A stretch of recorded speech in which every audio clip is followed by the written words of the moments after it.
ముల్లంగి ఆరోగ్యానికి ఎంతో మేలు చేస్తుంది. ఈ ముల్లంగి ఆకులను, దుంపలను ఎండబెట్టుకుని మెత్తగా దంచుకోవాలి. ఆ మిశ్రమాన్ని తేనెలో కలుపుకుని ప్రతిరోజు తీసుకుంటే శరీరంలోని వాపులు, నొప్పులు వంటి సమస్యల నుండి ఉపశమనం పొందవచ్చు.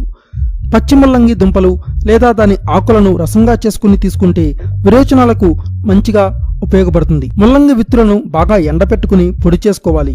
ఈ పొడిని ప్రతిరోజు అన్నంలో కలుపుకుని తీసుకుంటే స్త్రీలలో ఋతు సంబంధ వ్యాధుల నుండి విముక్తి చెందవచ్చు. ఆగకుండా వెక్కిళ్లు వస్తున్నప్పుడు కొద్దిగా ముల్లంగి రసాన్ని తాగితే వెంటనే తగ్గిపోతాయి. విపరీతమైన జలుబు, దగ్గు, ఆయాసంతో బాధపడుతున్న వారికి ముల్లంగి రసం దివ్యౌషధంగా పనిచేస్తుంది. మూత్రపిండాల్లోని రాళ్లను కరిగించడంలో ముల్లంగి ఎంతో దోహదపడుతుంది. ఈ ముల్లంగి ఆకులను తరచుగా ఆహారంలో చేర్చుకుంటే అస్సలు రాళ్లు ఏర్పడే అవకాశమే ఉండదు.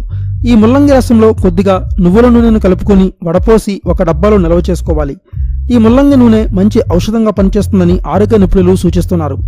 అప్పుడప్పుడు కొంతమందికి చెవిపోటు వస్తుంటుంది. అటువంటి వారు ఈ ముల్లంగి నూనెను చెవిలో వేసుకుంటే వెంటనే మంచి ఫలితాలను పొందవచ్చు.